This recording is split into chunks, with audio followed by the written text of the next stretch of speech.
Let's roll. This is Countercharge, your podcast for ranks, flanks, and kings of war.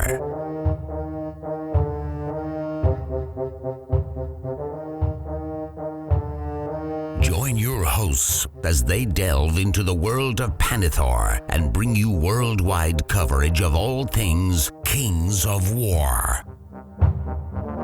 Welcome to Countercharge. I'm Rob Fanoff. I'm Matt Croger. And I am Jeremy Duvall.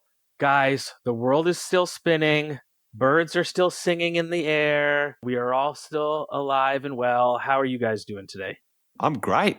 It's nice to have special guest Jeremy Duvall on our fireside, isn't it, Rob? Yeah. Oh, he's back, baby. He's back, baby. Valiant return to the October fireside, chock full of Halloween candy. I'm ready to go. Yeah, excited to be back. All the three amigos back together. And it's been nice to hear on the airwaves getting in the fourth content. I've been listening. I've been overseas for a week or so, got to miss out on some of the special exclusives. You know, it's been a good listen. I've been very much enjoying it. I like a good drip feed myself. How are you traveling, Robert?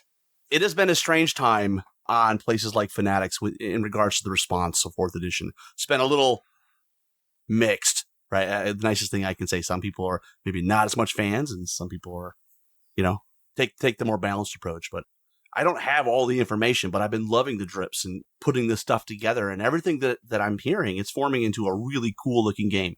Yeah, and I think we wouldn't be true to our show and true to our mission if we didn't try to, through the lens of honest, genuine critique, but under the umbrella, because I was going to say umbrella. It's the umbrella and milieu. I was thinking of both words at the same. The umbrella, the umbrella and milieu of what we do to think about how can we sort of actionize change. How can we take a look at change, especially through the lens of our hobby, and think about sort of crafting the dialogue, crafting what we want to do and about this new edition. So I think we're just going to riff on that a little bit this morning. The first thing that sort of comes up for me, guys, and I'm curious what you think around change management, game design, is this idea of assume positive intent. I think that I've heard some stuff around where it's like Mantic wants the game to be well, right? I mean, through all playtesting, all the playtesters involved, whether we had different ideas or different thoughts, the nucleus, the core purpose is still the same, right? We want Kings of War to be the best game possible. And now maybe there's debate on what that looks like, but I think we should at least as a community and a group come together and know that all the actors in this play want it to go off well. Absolutely. I mean, it's almost lunacy to think otherwise. No, let's put hundreds of thousands of pounds into a game so it could fail for a new edition. Like that would be madness. Businesses want to do well. They want to sell their product. And also I think that, and Matt touched on it on our episode, if for those that listened to it in its completion, he touched on it. Kings of War, I think, it holds a special place in a lot of Mantic staff's heart. Whether Halo is doing well or whether these other game systems are doing well, I think there is that desire for the game to do well. Now, I think assuming positive intent means we can still critique, right? We can still say, I wonder if this is going to work, or, I'm not sure if this is going to work. Let's try this. It doesn't mean that you cannot have criticism, right? But I have heard some coming from as if they're trying to destroy their game, or they want to poo-poo on a whole player base. Like they only care about this player or that player or whatever. Being a little bit behind and seeing how the sausage is made. In my opinion, then that's just not true. The one thing I would add here is that what they're doing today is not anything different than they've done the previous 3 editions. They're doing the same things. Like, this is not new, guys. Another thing we can do is sometimes when you have change, you try to go to the end of the yellow brick road. And change is, I think, a multi-layered step. It's a process. Sometimes change is more about the journey and less about the destination, right? It's how do we manage that journey? And I think trying to, recenter our focus more around the short term what is happening now, right? They're releasing a new game. In many ways, it's gone back to formula. It's going to be new lists, many lists, and sort of this new paradigm of complete and basic may feel basic. But what can we focus on? We can focus on what we're hearing in the short term. I mean, one thing I think we should talk about, this disbanding of the RC. Add my voice. Thank the Lord for the RC. They've worked so hard. They've done so much work. Really, where would we have been without them? But it is fair, and Mantic has acknowledged it. Mantic put too much work on the RC, and too much, in my opinion, types of work. I mean, the RC was a non-paid volunteer group, though had amazing ideas and were good at what they do. We're still not professional game designers, and I don't think they would say that they were. I think they had members in the history of the RC that on that spectrum were more on one end of being, could they be a professional game designer? Probably, if they went down that career, and maybe not.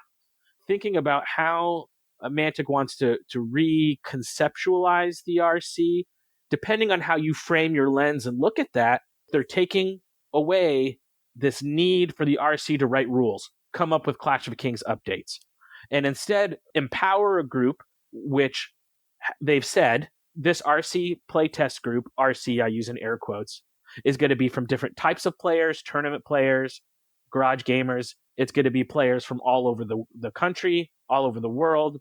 And their sole sort of mission is going to be 100% focused on balance, playtesting lists, identifying issues in the rules, and then being like, Bob's your uncle, Alessio, you get to solve it now. And then Alessio can come back with, this is how I think it's going to be solved. You guys take it over. So when you look at that just on the surface, to me, that's amazing. Now, Mantic's going to have to listen. It's one thing if they make this great committee to do balance testing and then never listen to that committee. If I was Matt, I would want to put people on that playtest committee that don't all agree with me. You want to have a diversity of opinion. You want to have people who can speak truth to power, who, if they disagree with a list that I designed, I need you to tell me, because that's what's going to make the better game. But I mean, what do you guys think? I feel like maybe the community has misunderstood, or it's not seeing this new RC in the same lens that maybe I am. What do you guys think? I think it's being a little bit misrepresented, the whole disbanding. There's still going to be an RC, basically. They've just got a different role to what they had before, like you said, Jeremy. And this has happened before. There's been big clear outs of the RC, and they've come back in with new groups, and every group has done a great job, in the main. So like this is not a new thing. And like the I guess the way it's gone about being publicized is, I think for some, is just somewhat a little bit misleading, because not everyone listens to the podcast. There are some crazy people that don't listen to us, Robert. When we make these posts and we say, hey, we've got an episode, it's rather helpful if you actually listen to the podcast, if you're going to add comments, right, to the discussion that flows. And so, it's a crazy time for 4th edition. My hope is that they get a good group of diverse voices to this playtest balance committee, whatever you want to call it, and that those voices then are listened to. Because part of having feedback is you got to be open to get the feedback. So again, my hope is that Mantic will follow through on what they're saying in a genuine and authentic way. Use this playtest committee to look at balance, because any game system that comes out, I imagine the lists are going to need to be tweaked. With anything, once lists get put out to the wider community, they're going to need tweaking. And they said with the ability with the Mantic Companion, and I think Mantic has said, we hear you guys and we're going to make this effort. Now it's going to be up to them, right? They're going to have to show us the proof is in the pudding, right? Which is, if there is really big unbalanced issues, or if there are list issues, will Mantic, do something about it in like a timely way. And for that, we don't have control over that right now at all anyway. The game's not even out yet. So think in the short term, think about what we do have control over. Another one for me, guys, is like during change, like practice self-care. Maybe there's certain chats that you love that get a little negative, take a break from them. Or maybe you don't go hunt around on Fnatic. Or there's certain people that you just need to disassociate for a while they recollect themselves. And no negative. Like if it, like for me, I don't want to police speech. I want to let people speak how they want to speak. But to me, if things get a little too negative, the hobby for me is a key aspect of my self-care. And if I'm getting stress, the hobby is not meant to add stress. Yeah. The hobby and the communities that we create from this hobby, it's supposed to alleviate stress. Yeah. This is why I don't talk to Matt. I talk to myself enough, so I don't even need you. No, I completely agree with what you're saying, Jeremy. And like lots of people are very biased by their own opinions. We all are. And, they tend to come out more strongly on Facebook. But also, some people tend to get a little bit annoyed if they think maybe their ability to influence is reducing. There's lots of things that go into making up why someone might be a little bit upset with how things are going. Yeah, because one of the awesome things about Kings of War, right, is you're in a game that you feel you have agency over. And I think that's one nice thing about Kings of War is the player community has had a lot of agency over the direction of the game, for better or worse, right? And I think at some point, Mantic as a company needs to have ownership of their product, right? That's only a natural thing. They need to own their thing. I think Mantic is thinking that and this is, again, just my opinion, right? How does Mantic take a little control so that they can try to release a product at a professional level, but still allow the player base to feel like they have agency in their game? And, we're not at the finish line of that tension, of that push and pull, right? We're going to have to sort of live through it, I think, a little bit to find that sort of equilibrium in this new world. But I mean, one thing that I think about, guys, I go back to 2015 when I'm finishing grad school. I got my headphones in. I'm thinking about playing Warhammer again. Summer of Sigmar. And I was like, oh man, I really miss Ranks and Flanks. What other Ranks and Flanks games are there? I find Kings of War. I find Countercharge Episode 4 or whatever it is, which is the Undead Army review and Dan King. And here we are, 10 years later, episode 800 and something. Who would have ever thought our little niche rank and flank game would be in its 4th edition? Yeah. We have a companion. There's 3D printing. Look back at when 2nd edition just came out. It was a little tiny undersized. So I think we got to celebrate our successes too, as a community who has really come together to keep this sort of niche within a niche within a niche style of gaming alive. It's still alive, baby. And I think we should allow some joy. Let's feel some joy, I guess, is what I'm trying to ask for. That's the great way to put it. As I hear you talk, I think that's all great advice about how you manage change. These firesides are so awesome because this is our one opportunity to kind of a little bit of a soapbox or a platform, and we're able to share deeper thoughts and really tease stuff out. Your comment about the new version of the RC and playtesting lists and stuff, it's really got me thinking about this notion of flavor versus balance. I don't recall if you guys are long-term Warhammer Fantasy Battle players, but for those of us that went from 5th to 6th edition, it feels a lot like this that we're going through now. And in that time period, we had the Ravening Hordes list, which were essentially just get you by lists. They were very, very basic. So I was playing Wood Elves, and there were units that were eliminated, like chariots. It's a hard reset. And that's what that was. And I think we're seeing the same thing. And I think when you do have a hard reset, like what we're seeing now, is that generally means you're going to get a reduction in flavor.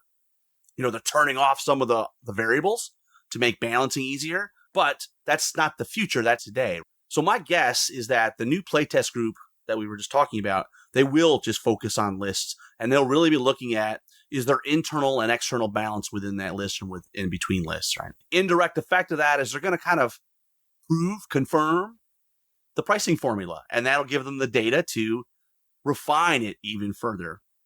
And I think at some point in maybe in 6 months, they'll be in a good spot that they can start shifting gears and start really adding flavor back to the armies. Now, they're doing that as well. When the additional books come out in those 4 armies, they're getting a little extra flavor too. I really want to talk a little bit about this notion that enhanced versus basic lists, because there's been this theory that's been promoted that the enhanced lists are going to be far superior than the basic list. Okay, at face value, the enhanced list has more commands, in some cases have like an extra spell. In 6 months, if we're seeing the 4 armies from the invasion book dominating and they're winning all the tournaments and they're on the podiums all the time, then I guess they're right. But if we see the same thing we've seen the last X amount of years, where it's a very good mix of armies in that top 10, Jeremy, it's not uncommon for us to have 8 armies out of the top 10, right? Something like that. If we see that again, I'm going to poo-poo on that theory that the enhanced lists are just that much better. Well, that's going to be the first test, right? I think the first test for the list is going to be this dichotomy between the basic list and the full list. in the full aggregate, the full lists going to be that much more powerful? Or are we going to see the likes, the top players playing their old armies, still winning events? And to me, that's a question that is a little bit of an unknown right now. I know I'm sticking with Northern Alliance, right?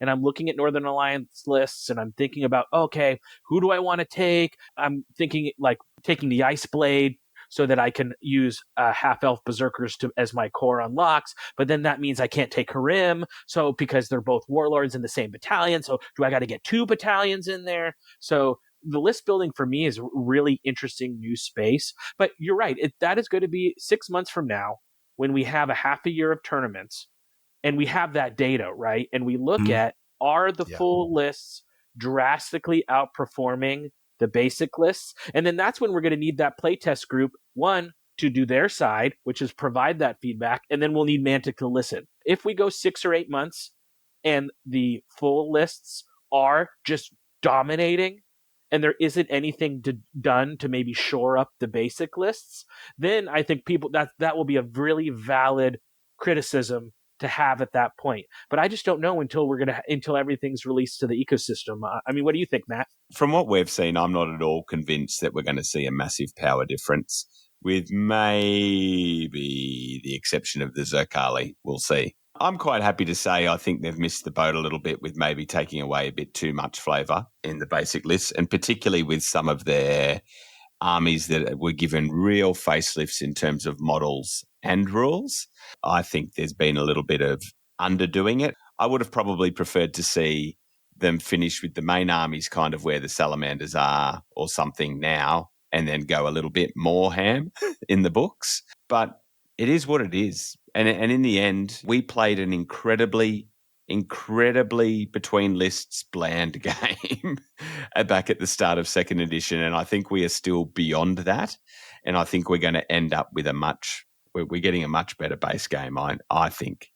And I think what you touched on before too, Jeremy, with the RC is I actually think it's a great move because it represents Mantic taking more consistent interest in their game and not just letting the community run it and relying on that.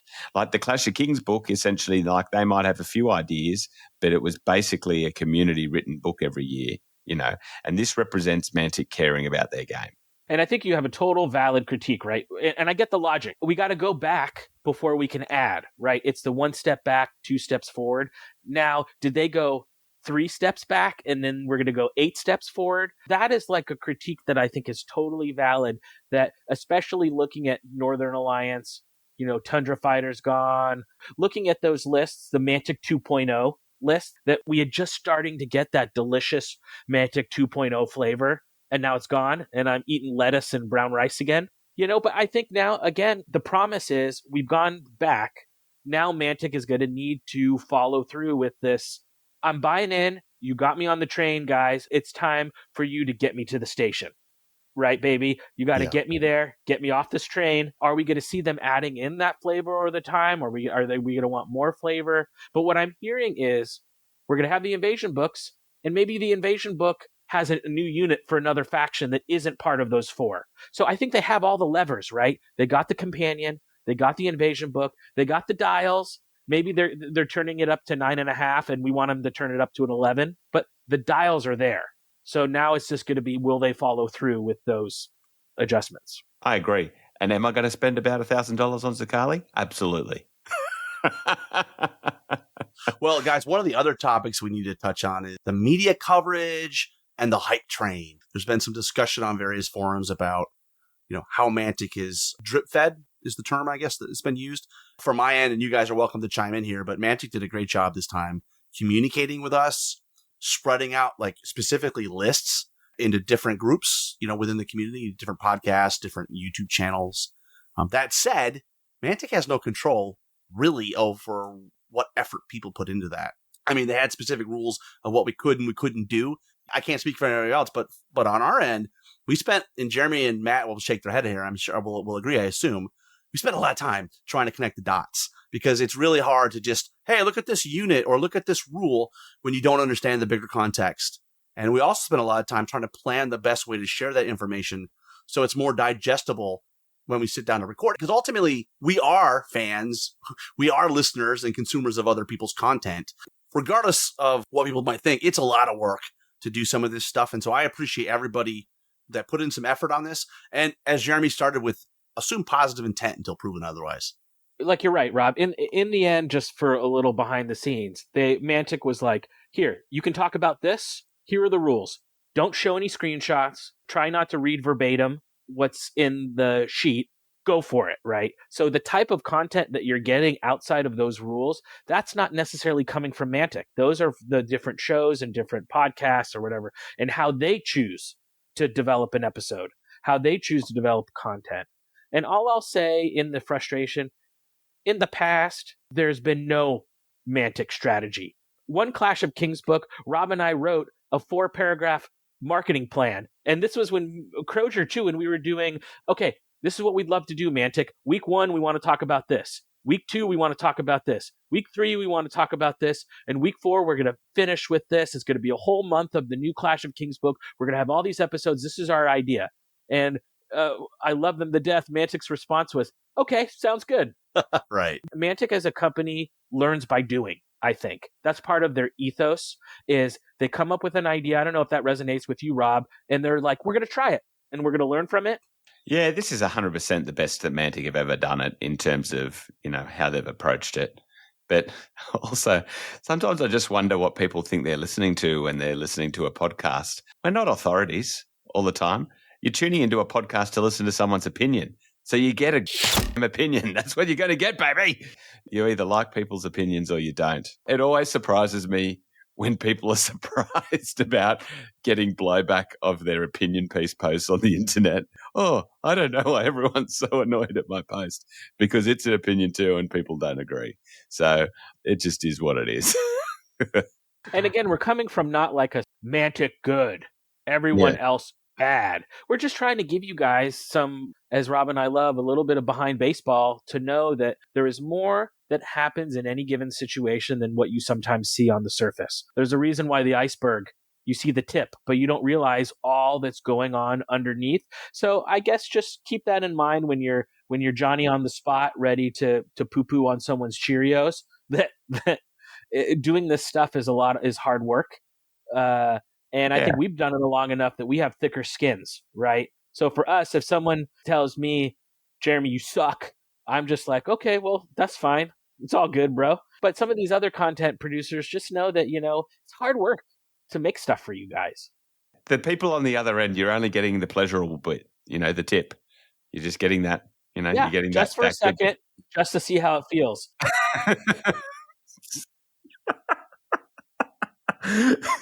Oh my gosh, you guys. There's one more topic of discussion that sort of went viral this week. And this one I have some thoughts on, so I'm excited for us to discuss. So this whole 5%, because in our interview with Matt, he just said tournament gamers is around 5%. Many folks had a hard time believing that, the tournament gamer was such a small part of the total. So, Jeremy, let's dig in. What do the numbers actually say, and do they actually matter? We currently have 13,655 members on Fanatics. Take it for what you will. There's people that don't use social media, so the number of people that are in that sphere of Kings of War is probably higher. But it's a number. It's a starting point. We also know that Companion has around the same number of users for Kings of War. Now, that's not just paid. That's free accounts, too. Just to be conservative, let's just say our community has 13,500 players. So next, how many competitive gamers do we have in the world? A while back, we did do a deep dive using the information published from events, and we had the Masters qualifying list and tracking information. And shout out again to Mike Atkins, because he pulled a lot of that US data together. Back then, we surmised that it was around 500 players that were attending an event each year. Not a big number. Obviously, that was 18 months, 2 years ago, so it's been a while. Let's just say the scene has grown by 50%. And let's just say we have 750 players that attend an event this year. Does that sound reasonable to you guys? That sounds incredibly generous. When you run those numbers, that is 5.6%. So my first thought is 5% sounds pretty accurate. However, if you just focus on the number, you're missing the point. doesn't mean tournament gamers don't matter. It doesn't mean their contributions don't matter. Their contributions are super important. They're very engaged. The voracious discourse and feedback all over the internet. They run events. They support events. They communicate, right? They're super important. Their contribution is well above 5%. They're punching above their weight, as Matt would say.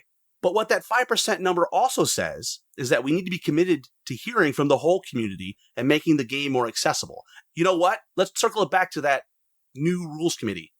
Having people from 7, 8, 9 countries is probably a lot better than just 3. You bring up some great points. We're going to do like devil's advocate and angel's advocate. The devil's advocate, little pitchfork Jeremy, right? What that 5% doesn't show, which if there is 5% going to tournaments, player-wise, it doesn't show what that 5% is doing. Your tournaments, those usually are your guys setting up your weekly game night at the store, right? They're practicing for events.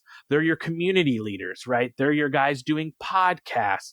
Content creation usually is rooted in the competitive ecosystem.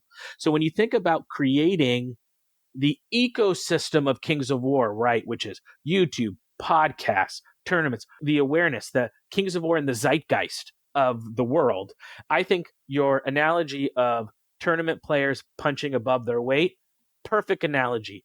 Competitive players carry a lot of the weight of trying to create community, because at the core of that community often is tournaments, and they want people to come to their tournaments. So if you're just trying to say, well, it's only 5% of the player base, that means they're only 5% important, or we should only listen to 5% of their thinking. That's where I think the disconnect is, because I don't think that that's what Mantic is even saying.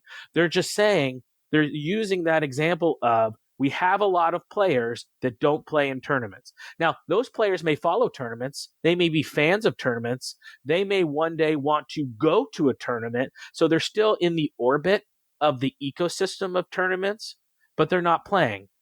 My takeaway is the tournament player is incredibly important. They're the people who form the backbone of our community, form the backbone of your weekly game night, the backbone of your content creation. So their voice should be heard. But I'll say, so is the garage gamer. They're important too. So what I'm taking away from this idea of a new playtest group, and also just that the spirit of that statement of tournament players are X and garage gamers are X, is that they're both important, they're both valid, and we should try to, in growing the greater game system, we should be listening to both groups. We need to hear from everybody, and we need to make a game that's accessible to everybody. Well, I also think that it's not far for them to extrapolate to where most of their sales come from. And I think there is an underrepresentation of Mantic in tournament gamers potentially as well. But yeah, the numbers are low. I can tell you that Australia's never hit 150 in a year, 150 players. We've got the data. It's there, easy enough to see. I don't think Matt came on and said, we're not going to listen to tournament players. No, he was just stating what is actually pretty close to a fact. If you're Mantic, here's an interesting conundrum. This is a question I have.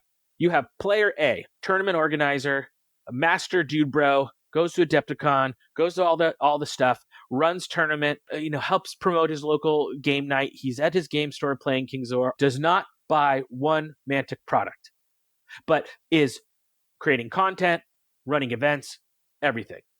You have gamer B. He has 1,000, 2,000 point Mantic army of every faction. In the greater sense, I think it's hard sometimes to value. You can value player B because I know player B has spent 5,000 X, Y, or Z. The contribution to your company's health that player A is giving you, that's a little bit more difficult to categorize, right? Because they're the guys running events, getting Mantic, their path, whatever. They're still helping your game, even though they're not buying stuff, but they still are not buying stuff. So I think there is a tension there, right? Between the player A, who's the big community guy, but never buys any Mantic product, and player B, who does nothing to grow their community, but play with their friend in the basement, but has 2,000 point armies of everything. That there's some tension there, I think. I agree. I would say player A is quite rare, though, because the vast majority of our community don't contribute to the running of events and growth. Those people are unfortunately on the rarer end. Fair enough. Yeah. But yeah, I don't think Matt was intending any ill will by the comment. He was just talking about what is. Well, and you know how we solve player A, right? You get off your Tookus and buy semantic models. Basically, there's plenty of cool stuff. More cool stuff coming. We always say it. Eventually, at some point, you got to put your money where your mouth is in what you support, right? Mantic's done that with the new playtest group, right?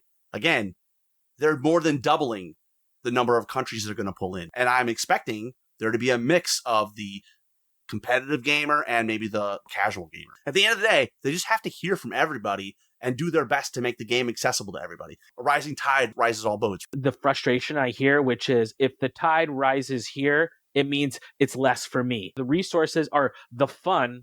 If fun is a thing that we can have, it's finite, which means if the newer players get more fun, it means as a tournament player, I get less fun. And I just will not believe that. I don't believe it. I don't believe it on a DNA spiritual philosophy level, and I just don't believe it on a real world level. As I think we can make a game that's both fun for competitive players and for newer players. We don't have to pick. Well, with that, let's take a brief break, and we'll be back with our community update. This is Akama 13 and Ashwalker, and you are listening to Countercharge. And welcome back. And so let's roll into our usual structure, and we'll start with our community update. And I'll just put a shout out to, this will come out after, but Australian Masters is happening this weekend. There's a good field. There's a lot of attention on Luke Schaefer, I think, thinking that he's a good chance. He's taking a beautiful, rousing Abyssal Army. I actually haven't had a chance to sit down and look at the lists, even though they've been released. So I'm looking forward to doing that. And our ticket sales for Clash of Kings Australia are well underway. Numbers I would say for this time of year are probably a bit lower than usual, but I think that's to be expected given people don't really know what they'll be able to bring because we're playing fourth. I expect to see that we'll get a little bit of a bounce after the book actually drops. So I'm looking forward to that. Yeah, that's mostly what's going on in the community locally. Jeremy, what do you got for us? Yeah, so we have coming up, I'm actually getting ready to drive to it in a little under a couple hours here as we record, is the Reno Jackalopes tournament is happening. This will be our last 3.5 tournament sort of in the West region. So really excited to get up there. Nick Murray is running that tournament, and it's grown now outside of their local game store. Nick is a professor at University of Nevada at Reno, so it's going to be held on the college campus. So they've held a couple events there, but this is going to be my first time there. But it's really exciting because it has some space for growth. And I know that they have some new players playing Kings, which is fantastic. So that's always good to see some newer players. So I am going to be playing Northern Alliance, but I am using Nick's Northern Alliance. I was like, build me an army. So Nick has built me a Northern Alliance army that he sent me the list this week. So, but it's going to be fun. I think it's going to be a wild 3.5. I'm curious because I know it's in your updates. I've been starting to follow and watch a little bit of Epic, a Warpath. It's tickling the jubblies. I'm really interested in that game. I think it looks cool. I've been talking with Kyle Timberlake, one of the RC members of Firefight Proper, to try to get some Epic in. I'm thinking of dipping my toes into 3D printing this fall or this Christmas time. And I know a lot of their stuff is going to be available on STL. So yeah, I'm kind of excited to see a little Epic action. But Champions is still going on at the Loose Caboose. One of the guys on the Loose Caboose, high school kid, I think he's a junior or senior, they have a miniatures gaming club at school. And the game that they've picked to do is Champions. Oh, wow. Yeah, 7 or 8 kids come in, all bought a Champions box as he picked it as an intro to miniature gaming. Are you legally allowed to go within a certain feet of the high school? Oh, I'm not going there. After I made that one kid cry, I'm not allowed. Jeremy beat us to it. I was going to say, does he get him to the store and send him home crying? This ain't my first rodeo, baby. I'm on the you made a cry list. I got to register it whenever I move. They started with the Champions and ended with something else. Exactly. But that was exciting to hear, though, that they picked Champions as a good intro to mini gaming for their high school club. So fantastic to see that. What about you, Robbo? You mentioned Epic. I, too, am getting the Epic Warpath bug. So much so, and we'll talk about it at the end, but we will be having an episode coming up where we have a Warpath guru, expert. I don't know how we want to describe him. This guy knows Epic as best as anybody could. And his background is actually Drop Zone Commander. He's been on the show before. You'll meet him in a future time. But I did want to shout out that he's got a podcast now called Pinned and Broken. They've only got one episode, but they've got more coming. I just love content about stuff that I'm interested in right now. I'm really excited about diving into Epic Warpath. Jeremy, I've always been a fan of like the 10 millimeter and small scale stuff. Those that have been with us a long time know that I have several War Master scale Kings of War armies. And if anybody's interested in that, reach out. I'll send you the link to the page on our website that talks all about it. It's funny because when I see the word epic, it makes me think about Epic 40K, which I did used to play back in the day. I had Space Marines and I had Orcs. This is going to be one of those deals where I'll probably pick something that I would never have any interest in playing in something else, like Firefighter Dead Zone. So maybe I play Forge Fathers. Ronnie played a full game of Epic on Play on Tabletop, I think. There's a YouTube video. It's a couple hours long where they play like a full game. The models look amazing. The miniatures look great. And there's just something, like you said, Rob, as a little kid reading The Hobbit and the Battle of the Five Armies or whatever, you think of just the titanic like clash. And War Master I always felt was so cool. Loved those miniatures, and I always really loved War Master as a game. I think it is a completely different itch to scratch with that style of game that I think it's more conducive to add it on. Like, I feel more comfortable adding on that game than maybe playing Kings of War and Conquest together. They're too similar, right? The Venn diagrams don't overlap. Like Kings of War and MCP, right, are completely different games. I like in adding multiple war games to my diet, to the buffet, them being different. Well, with that, let's jump into the hobby updates. And it's been a hobby disaster. I may have mentioned on a previous episode, my expensive compressor for my airbrush went kaput. So I'm like, it's like $300. And Matt will get a kick out of this. I broke the printer at work, the 3D printer. So I didn't maybe clean the bed well enough. I left the print over the weekend and it lifted off and the head like smashed into it and it broke the cowling and yeah, it messed things up. That's all I can say. We're in the process of basically buying a whole new hot end. So and then I came in and I said, guys, what did I do? And yeah, so luckily I have got some really smart engineers they were able to take it apart and go, hey, I always need to order this stuff. Shout out to Prusa, by the way. We bought some parts and they were there like really quick and they came from Europe. So Matt, what's up with your hobby? I'm working right now as we speak on some salamanders, which I had thought of doing before I'd listened to the salamanders update anyway. Well, did you listen to the salamander review on the Warriors Lodge or the one that's on MUP? Did Warriors do one? I might have to have a listen to that one. Yeah, so I'll did my I've been working on my Sally, so I'm working on a horde of a ceremonial guard. I have also undercoated, and again, this was just because I've had all the models for ages and haven't done anything with it. Fire Drake, ready to go. What are currently two slashes, but one of those I'm considering maybe turning into Rakawas because I like the cut of his jib in the new rules. So yeah, plenty happening there. And I've been printing some Epic for friends. So my models are with a mate, with Nick. I haven't seen them yet. So I was on the Kickstarter with him, but I've been printing the extra stuff for Veerman, for one of our friends. And I've printed a little bit for, like I showed you guys, the Colossus there. I'm all in one piece, which is, it's a really nice model. I've got a tank somewhere too. They're really nice. I'm considering getting on I've got to look at the My Mini Factory thing because I think are they even doing the core as STLs? So I might consider backing that anyway, even though I've got the super heavies and things, because it'd just be nice to have everything. If you're a backer, I think you get it at a significant discount. I need to look at that. Yeah, you should probably listen to Pinned and Broken. They actually cover all that. It's probably been in an email too, but I just mark those things as read rather than read them. So yeah. What about you, Jeremy? So I've been doing a ton of research as I get ready to write my Christmas letter to Dr. Santa about the 3D printer I want. So I've been reading about resin, watching videos on filament.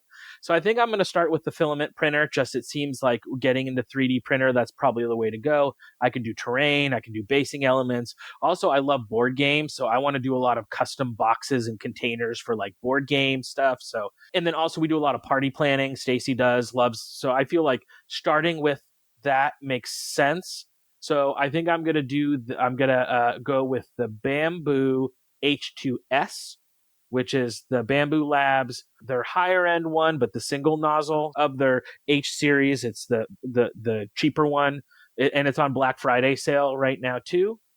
So I think I'm going to start there. That comes with a good multi-reel adapter so you can print in multiple colors and go back and forth between different types of material. So now I'm just trying to learn. It used to be like PLA, but now there's like PLA, silk PLA, PQB.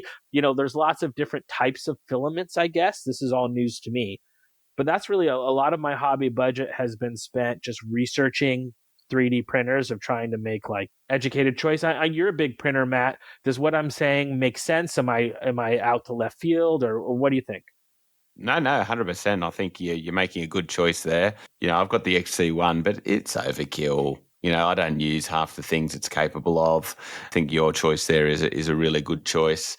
Probably the plastic won't do necessarily yet. It'll do your epic terrain and stuff probably not your models so much. I think it's a great starting point because they're great for things like terrain and getting used to printing in general, and they can help you get the bug because they're so much more plug and play than resin printers. Yeah, I'm wanting something that's a little bit more accessible is my first. Yeah, 100%. And somebody told me they're harder to break, but I proved them wrong. You proved them wrong. Yeah. They're way more plug and play for sure. If I really get into 3D printing and want to start doing miniatures, I'll look at resin. No, it can be quite hard to motivate to do, because I've had some epic models hanging off the resin printer for a week waiting for me to go, and you have to kind of go like, I got to have the time to get my gloves on, take them off the thing, make sure that you don't, check that there's nothing left behind. It's much more effortful than the plastic. Yeah. I know Jeremy's favorite Christmas song this year too, Rob. It's Santa Stacy. Leave something under the tree for me. Make it Star Wars or Legos, baby. What up, everybody? It is Coach from Family Gamer 777. You're listening to Countercharge Podcast. Maintaining that Christmas spirit, let's forego the hobby commitments discussion just so that, Jeremy, you can have reprieve for a month. Oh, God, thank you. I need it. You guys are so kind. Thank you very much. We'll take a quick commercial break, and on the other side, we will hit feedback and engagement. I'm Chris Pelletier, Nick Sabetta's worst nightmare, and this is Countercharge. Welcome back to Countercharge. Just a reminder that if you want to help the show grow, please subscribe and leave us a review. Also on YouTube. We'd love to see that number grow. Also, reviews, right? I was taking a look. We've got 79 reviews in the US, 18 in UK, 14 in Australia, 9 from Canada. There's others outside of those 4 countries, but if you're enjoying the content, please give us a review. We do have a bunch of comments this month on Spotify. I think, Matt, at least the last Fireside, we didn't do this. So I think they've been adding up a little bit. Yeah, I think you're right. Yeah, I can't recall doing it last month. All right, first up, we've got a comment on episode 800 from X Prowler. Good episode. Podcasting for years has to be its own hardcore hobby. I like the idea of more 3D printable stuff. War Machine's MMF Tribe is the most popular one after they made one army entirely printable. Having a lot of epic Warpath be printable has been awfully convenient too. Hoping the game gets some attention. I'm looking forward to your coverage of 4th and many more years of Countercharge. We've got a comment on episode 802, which was the Ratkin Slaves review. From H.R. Williams. I'm happy that this review finally happened. It looks like Ratkin Slaves are getting consolidated come 4th edition, but as long as half my army can be made up of exploding scaving, I'll be happy. And then we have a comment from episode 809, which is the Zakarli live stream. He says, this is from Padding. He says, I really like the new art and lore for these dudes. I really want to hear more how the anti-magic foo dogs work. I'm almost sad that I'm playing plain old orcs next edition, but getting Cyclops and Trolls together is too tempting. I'm not sure about the sculpts, though. I hoped they'd let me draw in new players, but it's been really negative from the old World Conquest players and online. Luigi has to have some good blackmail on Ronnie to still get the sculpts spendy plastics. Good touch with the Jan collars. Then we have 3 comments from episode 812. First from Richard Graham. He says, filaments can be used for minis fairly well these days on a 0.2 millimeter nozzle, in my opinion. And our favorite numerical man says 100 points to Jeremy for the Howard Stern analogy. And finally, Mike Carter mentions depth horrors were changed to monstrous infantry, so have to rebase those. had to rebase Gigas and Placoderms when third dropped. So that's all of our comments from Spotify. Nothing new on Podbean. Again, whatever platform you're listening to us, please think about giving us a review, and comments are always welcome. Next up, let's jump into some Niantic news. We'll start with Epic Warpath, and it has a new frontier on My Mini Factory. So, Jeremy, if you get that printer, this probably would be something right up your alley. Watch this space. We will have lots more with Drek, the Pathfinder Supreme and Epic Warpath enthusiast from the Pinned and Broken podcast to break down all things Epic Warpath in the near future. But, Matt, I know this is you're a fan of this. Have you backed this one yet? No, I'm just looking at it now because I'm looking through my emails for that discount code, given that I was part of the Kickstarter. You guys know it's not uncommon for me to purchase the Kickstarter and whatever campaigns they do, because I just love stuff having in the My Mini Factory library because it's way easier to navigate than the Vault. So, I kind of wish now that there was some association Mantic would do a deal that all the Vault stuff would just go into My Mini Factory library because it's nice and easy to navigate. I'm looking at it right now, and it's very likely that I'll back it shortly. That's a great segue into the Mantic Vault. We did want to start off by saying what a great job Nick did with the Snow Troll Prime. He went into Blender, I think, and changed the model. It looks amazing. And his paint job is also terrific. So we'll include photos of the edited sculpt as well as his finished paint job. Let's start with the October offering. So, which, to be honest, I don't have a great deal of an idea about what most of this stuff is, Rob. So, there's a portal. There's some terrainy bits and pieces. It's Terrainscape stuff. Yeah, I have to say the October, I mean, you wouldn't have loved it if you're a fantasy player. It generally felt a bit light compared to some months, I think. But so it's mostly sci-fi. There's some Terrainscape stuff. There's some rat swarms there, which they're nice. I like that, but they come on a base. I wonder if in the actual model, I haven't gone into the Vault to see whether, the rats maybe can not be printed with the base. I'm not sure. And then there's a few little extra bits like a crow on a little bit of a log and, an abyssal piece coming out of some flames. And then what are the bottom left sci-fi models? Yeah, we're getting the Kalishi, and then we're getting the Spectra Blade Master, which is fantastic. And it's coming with both his options. The Spectra Blade Master you can get either with a blaster pistol or with a better close combat weapon. And it has a different head. So looking great. Some great Asterians. And what about November, Matt? And then November, we got a nice elemental, couple of trees from Terrain Crate, a few more sci-fi bits. They look like upgrades for something, Jeremy. Are you aware of Yeah, what I think those are some different Asterian weapon platform type upgrades. What I really like is I like the new, and is this new? That's a new ice elemental face, right? At least the head's different. The head is different. It looks like it has eyes. The pose is the same, but that piece that goes because I've been working, you guys know, on my ice elementals trying to repose. You've been slaving over that for 6 months. You should know what they look like. Yeah, so that is a new face piece, the sort of teeth and eyes. So that is very cool. And then there's some, they're the Northern Alliance hounds, aren't they? Tundra Wolves. Which is great because I have them in metal. They were metal before. So. Yeah, there was no way I was doing anything for them before, but now they're there. Absolutely. They're quite a nice model, actually. I like those. Yeah, and then a few other extra little terrain bits. So it did feel like those couple of months compared to, and this is the problem with how some of the months they started with such a bang, maybe felt a bit light on, but maybe that's a little bit of calm before the storm. With all the 4th edition releases, I'm looking forward to what we get for Christmas, I think. It'll be interesting to see. Yeah, I'm looking forward to what Santa Ronnie sends us. All right, well, let's take another quick commercial break, and on the other side, we'll come in and let's talk about the topic of the month. I'm Andrew Sherman, and you are listening to Countercharge. Welcome back to Countercharge, and let's jump into the topic of the month. And what we asked this month was to share your prediction for 4th edition. Before we share yours, I figured we can go ahead and we can share our own. So I'll start. So my predictions. Number 1, combat will be less lethal and more protracted, given that only 2 units can fight on a face. There's a reduction of attacks for some of the more popular units. There's a reduction in crushing strength overall in the game. Hindering now strips all TC, and Pathfinder doesn't stop being hindered when charging through difficult terrain. So that's my first prediction. Second one is games will take less time due to the longer combats, easier movement, and a general reduction of complicated rules. Matt, I'll just say it one last time. You were right. I was trying to come up with an explanation for why they did something they didn't have to do. And that's the most egregious thing that happened in 3.5. We don't need multiple versions of cover. It could just be cover. And my third and my maybe most controversial prediction, the game will be more accessible, but the skill gap will increase as previously effective and easier to play builds that rely heavily on Alpha Strike or shooting will be diminished. So those are mine. Matt?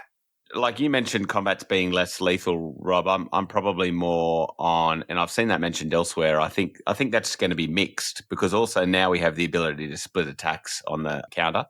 So I think there'll be some combats that are actually more lethal because there'll be some combats that'll take out multiple units at once. I don't think they're going to be the majority of combats, but I think in the end, and also that'll come down to depending on what we see in unit profiles and what are their melee stats and where all the waiver values sit as well. If they've screwed up and they're a bit too low, then they could be really quick. But in general, from what we've seen, I don't think that's the case.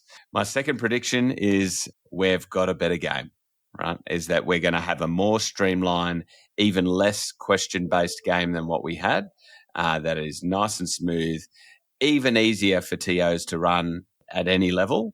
And that core game is basically going to be better.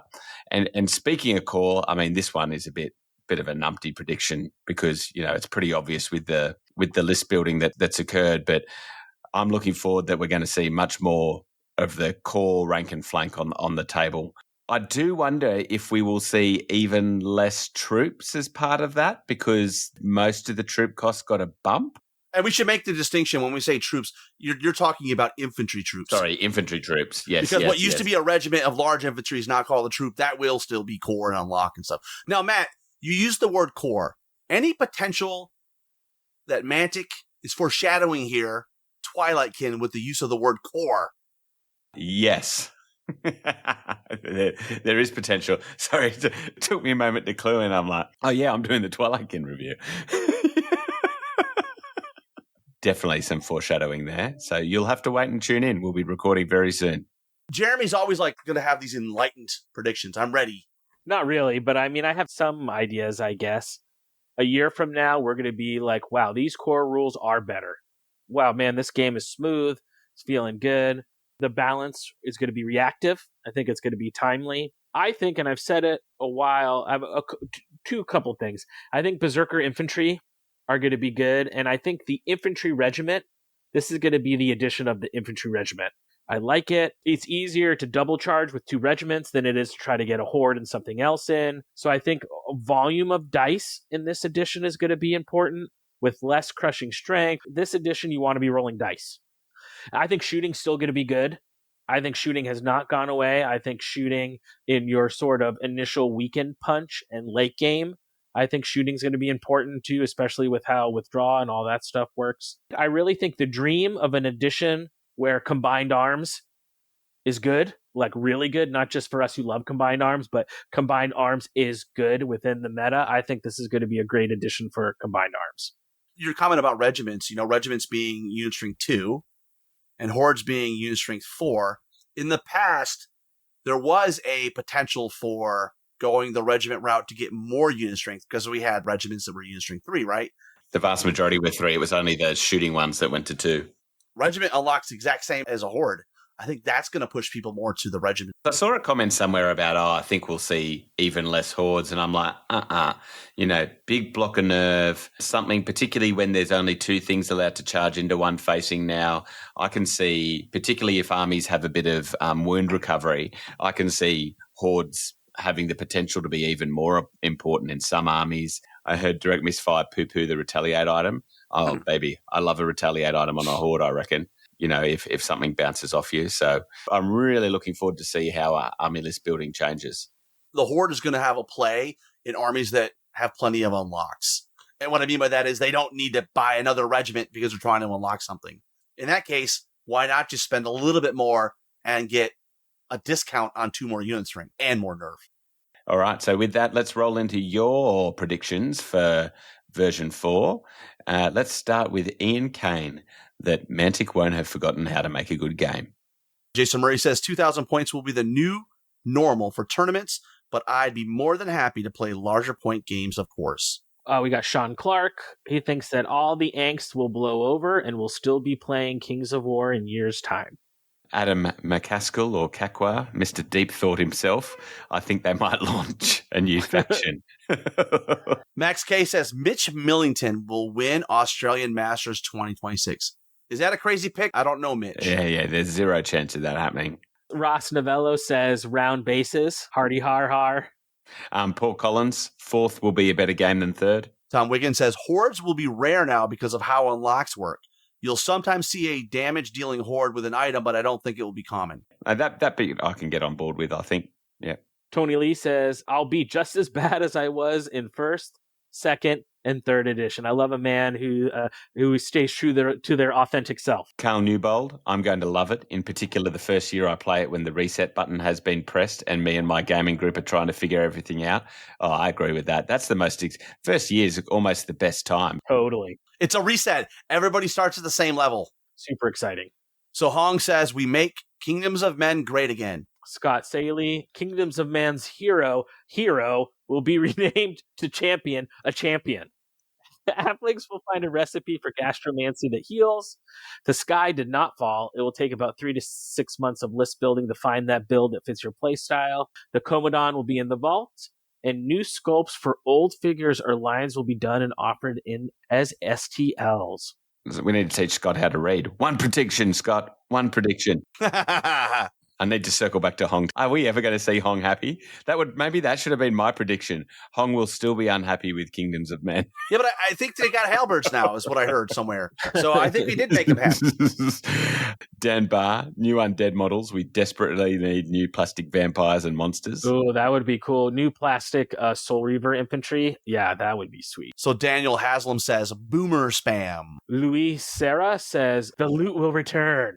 The loot is on fire.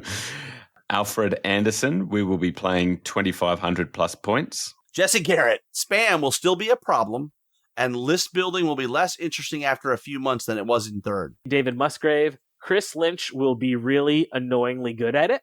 Steve Hildrew, I will draw the inevitable final round game of a tournament with Alistair Vowles. Glenn says the balance between the shooting nerf, basic chip damage now, and armies that heavily use regeneration will be the cause of much controversy. We got Troy Hill. Dwarves will get tactical nukes to keep Roddy happy. John Hogg. People will like most of the new rules, but dislike the faction's substantial loss of units. 1 in 40 will rage quit. 1 in 30 will take a long break. Players will demand, wail for faction improvements and restoration of lost units. If we only lose 1 out of 40 players, I'll take that. And they're probably the 1 in 40 that we want to lose.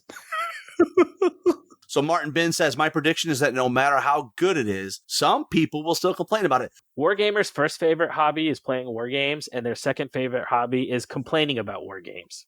I love Jeremy. He's got like the Rolodex of them, doesn't he? And you only have to allude to which one, and he just knows.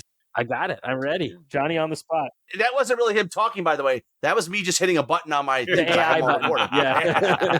It's all on my console. Jeremy AI. Like your AI girlfriend app you can get. You can get the Jeremy AI sayings We app. need to make that happen. That'd be amazing. or just have a download section for all these great things that people can use them as ringtones on their phone. Yeah, I love it, Matthew Shanker. The RC will hopefully find a way to make knights relevant again. Which seems like they have. More attack, easier to make unhindered charges. Thunder Charge 3? I think those unhindered night charges, you're going to feel them now. Whereas back in the day, you'd be like, I got an unhindered charge against you and I still don't do anything. Whereas now you're going to feel it. George O'Connell, it will be fine, and I look forward to playing the 4th edition. Nicholas Becalotis, shooting units will be taking about 50% less than now. And I will wear your face as a mask in my basement. I knew you were going to say it, so I let you have it. And or he'll bake me cookies. I don't know which he'll do. We got Chet Dudek. Chaff will be more important than in third. This will be noted by an increased number of chaff units per list. We've talked a little bit about chaff with the new withdrawal, but just in general, I'm really fascinated to see the evolution of chaff. Well, from the list I've heard so far, it's mainly looking quite expensive. So I'm not quite sure about that. Dan Zaremski, the withdrawal rule will be changed and or amended to Titan will become a unit type again.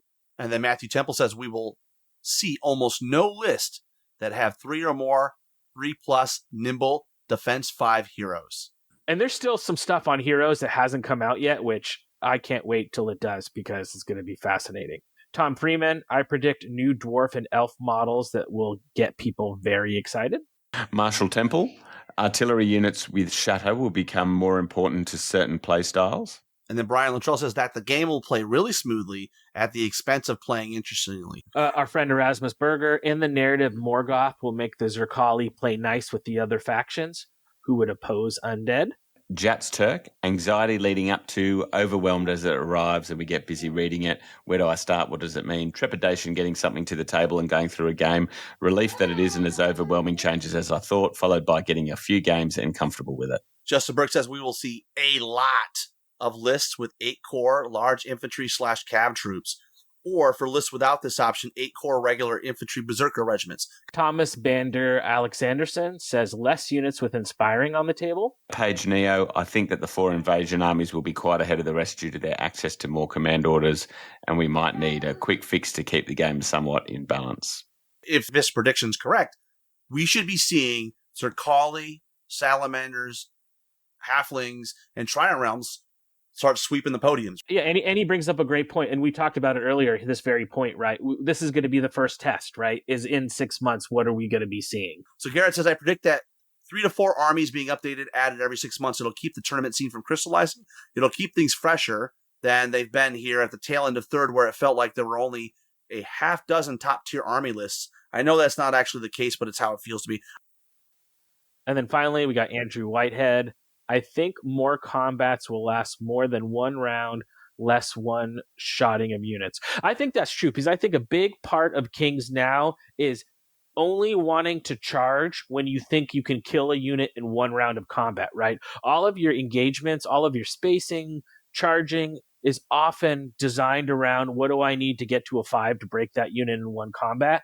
Whereas now I think we're going to have strategies of, well, I know I'm not going to break them, but keeping them in combat here opens this over here, and then I can charge over here. I think this is a really interesting thought. I can't believe you just gave that comment time, though, Jeremy. We know from the internet now that the direct misfire opinions are stupid. Is that person from Direct Misfire? I don't even know. Yeah, that's Andy. I like those guys. I enjoy picking up what they're putting down. Well, let's take one final commercial update, and on the other side, we will give you a little bit of update on what's going on with the podcast, and we'll close out the show. Hi, I'm Alan Beener, the king of Nerdhammer, and you're listening to Countercharge. Welcome back to Countercharge. Don't forget, you can help the show by sharing us within the community. Give us a review. That helps us get found by other interested people in Kings of War. If you're interested to contribute to the show, please reach out. We're always looking for some new ideas and some show topics and schedule. Lots of Force stuff still coming. You will have heard the Force of the Abyss preview.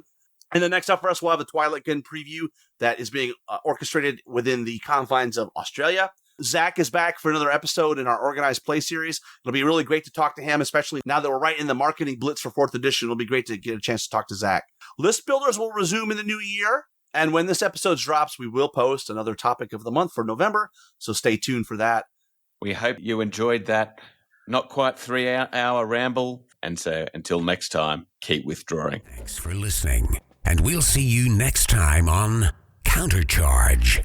Please let us know what you thought of the show by emailing us at counterchargepodcast@gmail.com, on Twitter at countercharge15, or by commenting on the Countercharge Kings of War podcast Facebook group.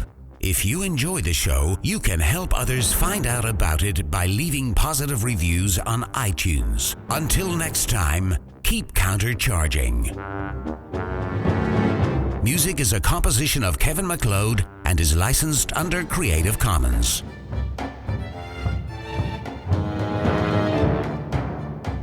And it's hard. If you're Mantic, right? Hold on. I went down. Okay. If Hello, you're Mantic, this is right? Jim. How can I take your order? Yeah. Okay. That's public service announcements, and we're bloody how long are we in? We're almost 40 minutes, guys. 40 minutes in. Oh no, we're going to get a complaint about having. We're going to get 3 hours for 3 hours to listen to any tidbits. My goodness. All right. To be fair, there's no facts here, Matt. It's only opinion. True.